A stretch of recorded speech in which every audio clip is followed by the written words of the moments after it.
আপনি আমাকে বলুন, এই মুখ্যমন্ত্রী একদিন একটা বোবা মেয়ে, কালা মেয়ে, তাকে নিয়ে দৌড়ে ঢুকে গেছিলেন রাইটার্স বিল্ডিং এ,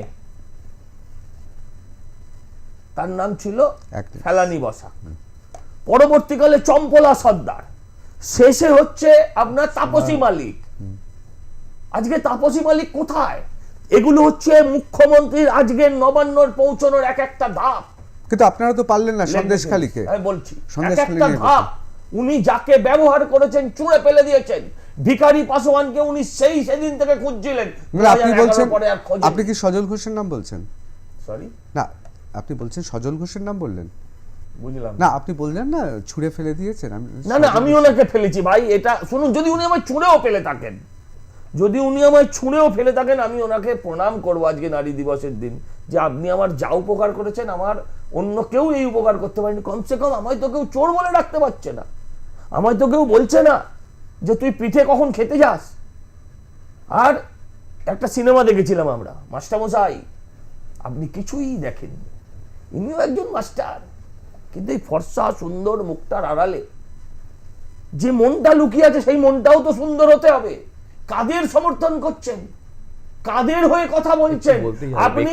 আপনি হ্যাঁ বলবেন বলবেন, আপনি ঘুরিয়ে ফিরিয়ে কাদেরকে ডিপেন্ড করছেন? সাদাকে সাদা, কালোকে কালো বলতে হবে, লজ্জা হওয়া উচিত। একটু বলতে অবশ্যই আমি একটু বলছি, আপনি ভাবুন যে উনি সুপ্রিম কোর্টে যাচ্ছেন শাহজাহানকে আটকাতে, কার টাকায়? যে ধর্ষিতা মহিলারা ট্যাক্স দেন, সেই ধর্ষিতা মহিলাদের টাকায় সরকার ধর্ষককে বাঁচাতে সুপ্রিম কোর্টে চলে যাচ্ছে। লজ্জা করে না? অবশ্যই আমি যাচ্ছি প্রদীপ। আমি একবার বিশ্বজিতের কাছে, আমার ব্যক্তিগতভাবে কথা হয়েছে তো, মাস্টার মশাইয়ের মনটা কতটা ভালো সেটা ব্যক্তি মাস্টার মশাইকে যদি জিজ্ঞেস করে, তাহলে তার যে 1600 মেয়ে আজকে 14 বছর ধরে পাস করেছে ইন্টু 16, তাদেরকে গিয়ে জিজ্ঞেস করলে উনি রিপোর্টটা পেয়ে যাবেন। আর আমাদের চশমা খারাপ কিনা সেটা আমরা আমাদের প্রশ্নের উত্তরে জবাব দিয়েছি, কিন্তু যাদের কানের সমস্যা আছে, যারা কানে দেখে, তাদেরকে বলবো যে তোমাদের হাতে রয়েছে আইন, তোমাদের হাতে রয়েছে ইডি সিবিআই। ঋতদা যেটা বললো সেটা ভুল প্রমাণ করে দেখাও দাদা। যে ধর্ষণের কথা বলছো, আমরা বলছি যে ধর্ষক তার শাস্তি হোক, এটা জোর গলায় বলছি, কিন্তু আমরা কাউকে চাইনি। আমরা নিয়মতান্ত্রিকতার কথা বলেছি, নিয়মতান্ত্রিকতা যে আমরা ধরেছি, আবার ছেড়েও দিয়েছি তো, সঙ্গে সঙ্গে দিয়ে দেওয়া হয়েছে। না কেন উপায় নেই, আইনের মাধ্যমে যেটা গেছে ধর্ষণের জন্য। আমি তোমার মধ্যে কথা বলিনি দাদা, সেই ভরসাটা রেখেছো তোমার জন্য, তুমি বলবে, তুমি বলবে, তুমি তো পয়েন্ট রেখে দিয়েছো। আমি বলছি আমরা কিন্তু ধর্ষককে বাঁচাতে যাইনি, আমরা আইনের প্রসঙ্গে কথা বলছি। আবার আমরাই তো গ্রেফতার করেছি দাদা, আমরা অন্তত এটা আমাদের বলবে না যে আমরা দল বলছি, সেটা আমাদের বলবে না দল বলছি। একটা ভীষণ ভয় পাচ্ছি যেভাবে মুখ্যমন্ত্রী একজন ধর্ষককে বাঁচাচ্ছে, কখনো না, কিছুতেই ছাড়ছে না, বুকে আগড়ে করে রেখে দিয়েছে।